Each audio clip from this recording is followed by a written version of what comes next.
विद्यार्थियों, आज हम पढ़ेंगे उपसर्ग, जिसे हम प्रीफिक्स भी कहते हैं अंग्रेजी में। इस उपसर्ग को आज हम पढ़ेंगे कि उपसर्ग क्या होता है और ये जो है किस तरह से इसकी परिभाषा है। 9वीं और 10वीं में इसकी विशेष आवश्यकता होती है। तो आइए उपसर्ग की परिभाषा देखते हैं। उपसर्ग जिसे अंग्रेजी में हम प्रीफिक्स कहते हैं, पहले इसकी परिभाषा देखते हैं। वे शब्दांश जो किसी शब्द के पूर्व लग कर उसका अर्थ बदल देते हैं, उसका अर्थ बदल देते हैं। वे शब्दांश जो किसी शब्द के पूर्व लगकर उसका अर्थ बदल देते हैं। अब मुझे बताइए, यहाँ पे दो चीज आई हैं। एक आई है शब्दांश और एक आई है आपके पास में शब्द। इन दोनों में अर्थ बताइए, इन दोनों में अंतर बताइए। शब्दांश और शब्द में क्या अंतर है? शब्दांश का अर्थ होता है शब्द का टुकड़ा।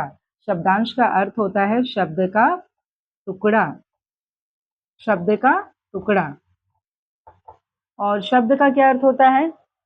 शब्द की परिभाषा आपने पढ़ी होगी ना, शब्द किसे कहते हैं। तो शब्द क्या क्या अर्थ क्या होता है? वर्णों के सार्थक मेल को शब्द कहते हैं। वर्णों के सार्थक मेल को शब्द कहते हैं। अब देखिए, इसमें दो तरह की बातें निकल के आ रही हैं। देखिए, शब्दांश किसे कहते हैं? शब्द का टुकड़ा। और शब्द किसे कहते हैं? वर्णों के सार्थक मेल। अब वर्णों के सार्थक मेल से देखिएगा यहाँ पर क्या हो रहा है। जैसे कि मान लीजिएगा ला कामा लकम।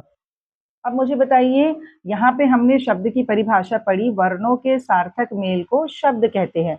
सार्थक का अर्थ होता है अर्थ के साथ, यानी अल्फाबेट्स मिलने हैं और उसके मीनिंग्स भी होने हैं, यानी वर्णों का मिलना है और उसके अर्थ भी होने हैं। तो यहाँ पर देखिए, ला कामा लकम, ये वर्ण तो मिल गए, लेकिन क्या इसका अर्थ है क्या? लकम ऐसा कोई शब्द है? लकम इसका कोई अर्थ है? बिल्कुल नहीं है। लेकिन हम लोग इसी से अगर बना रहे हैं कमाला, कमाला कमल, कमल का कोई शब्द, ऐसा कोई शब्द है? हाँ बिल्कुल है। इसका अर्थ है? बिल्कुल अर्थ है। तो ये शब्द होते हैं, ये शब्द होते हैं। क्योंकि शब्द की परिभाषा देखिए, शब्द की परिभाषा क्या कह रही है? शब्द किसे कहते हैं? वर्णों के सार्थक मेल को। सार्थक का अर्थ होता है अर्थ के साथ, यानी अर्थ जो है, वर्ण मिलेंगे और उसके अर्थ देंगे। वर्ण मिलकर जो शब्द बनेंगे उसके अर्थ भी होने चाहिए। यहाँ पर देखिए, वर्ण मिल गए थे, वर्ण मिले थे ना, लेकिन वर्ण मिले थे लेकिन इसका तो कोई अर्थ नहीं था, तो ये शब्द नहीं है, ये निरर्थक शब्द है। यहाँ देखिए, कमल कमल, वर्ण मिल गए, वर्ण से शब्द बन गए और शब्द का अर्थ भी निकल कर आ गया। तो कहने का तात्पर्य है ये शब्द है। तो अभी आप आते हैं उपसर्ग की परिभाषा में। अब आपका देखिएगा यहाँ पे क्या बोल रहे हैं? वे शब्दांश, वे शब्दांश जो किसी शब्द के पूर्व लगकर उसका अर्थ बदल देते हैं। वे शब्दांश जो किसी शब्द के पूर्व लगकर उसका अर्थ बदल देते हैं। अब देखिए, आपने ये पढ़ा ना शब्दांश, यानी शब्द का, मैंने क्या बताया? शब्दांश का शब्द का टुकड़ा। अब यहाँ पर देखिएगा ज्ञान, ज्ञान हमारे पास एक शब्द है, ज्ञान हमारे पास एक शब्द है। अब आपका परिभाषा क्या बोल रहा है? देखिए, परिभाषा कैसे याद करेंगे? वे शब्दांश जो किसी शब्द के आगे लगेंगे। शब्दांश यानी शब्द का टुकड़ा। अब हमने शब्द का टुकड़ा यहाँ पर लगा दिया, वी, वी लगा दिया। अब ये बन गया, देखिए, वे शब्दांश जो किसी शब्द के पूर्व लगकर उसका अर्थ बदल देते हैं, यानी शब्द का टुकड़ा, शब्दांश शब्द का टुकड़ा। वे शब्दांश शब्द के आगे लगा और उसका अर्थ बदल गया। अब देखिए, पहले जब ये अकेला था तो ये क्या था? ज्ञान। ज्ञान किसे कहते हैं? नॉलेज, है ना, हमारी जो बुद्धि है, हमारा जो ज्ञान है। तो इसके आगे जब उपसर्ग लगा, शब्दांश लगा, तो क्या किया? इसका इन्होंने क्या बताया कि उसका अर्थ बदल देंगे, उसका अर्थ वे बदल देंगे। तो यहाँ पर इसके अर्थ बदल गई, विज्ञान हो गया। और विज्ञान किसे कहते हैं? साइंस को कहते हैं, है ना।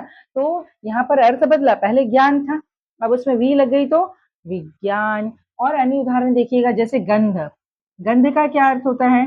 गंध का अर्थ होता है बदबू। हम बोलते हैं ना, बड़ी गंध आ रही है, बड़ी गंध आ रही है, तो गंध का अर्थ होता है बदबू। लेकिन आपकी परिभाषा बोल रही है ना, वे शब्दांश जो किसी शब्द के आगे लगकर उसका अर्थ बदल देते हैं। अब आइए इसमें हम लगाते हैं शब्दांश। ये देखिए, सुगंध, सुगंध, ये मैंने शब्दांश लगा दिया सु। सु का अर्थ होता है अच्छा, है ना। तो यहाँ पर सुगंध, सुगंध से क्या होता है? हम लोग बोलते हैं सुगंध आ रही है, सुगंध मतलब खुशबू। अब जब तक यहाँ पर सु नहीं लगा हुआ था, तब तक ये शब्द क्या था? गंध, गंध था। ये शब्द है ना गंध। तो आपकी परिभाषा क्या बोल रही है? वे शब्दांश जो किसी शब्द के आगे लगेंगे। अब इसके आगे हमने लगा दिया सु, तो ये क्या हो गया? सुगंध। अब सुगंध हो गया तो इसका अर्थ बदला, इसका अर्थ बदलना ज़रूरी है। यहाँ पे लिखा है कि अर्थ बदल देते हैं। तो इस परिभाषा को अभी आप अच्छी तरह समझ गए होंगे कि वे शब्दांश जो किसी शब्द के आगे लगकर उसके अर्थ को बदल देते हैं, उसे हम उपसर्ग कहते हैं। तो इसको आप याद रखेंगे। इसमें आपको महत्वपूर्ण चीज़ 2 चीज़ें हैं। एक है शब्दांश, आपको शब्दांश क्या है वो पता होना चाहिए, और शब्द क्या है ये पता होना चाहिए। शब्द किसे कहते हैं? वर्णों के सार्थक मेल को शब्द कहते हैं। और उपसर्ग किसे कहते हैं? उपसर्ग किसे कहते हैं बताइएगा? उपसर्ग कहते हैं वे शब्दांश जो किसी शब्द के पूर्व में लगकर उसके अर्थ को बदल देते हैं, उसे हम उपसर्ग कहते हैं। आशा है आज आप उपसर्ग को समझ गए होंगे। ऐसे ही अन्य व्याकरण की जानकारियों के साथ फिर मुलाकात होगी। बने रहिए मेरे चैनल के साथ, बुधिनी महोदया के साथ। मेरे चैनल में जो लोग नए हैं, जो भी आज मेरे चैनल में पहली बार आए हैं, कृपया मेरे चैनल को सब्सक्राइब कर लें। धन्यवाद।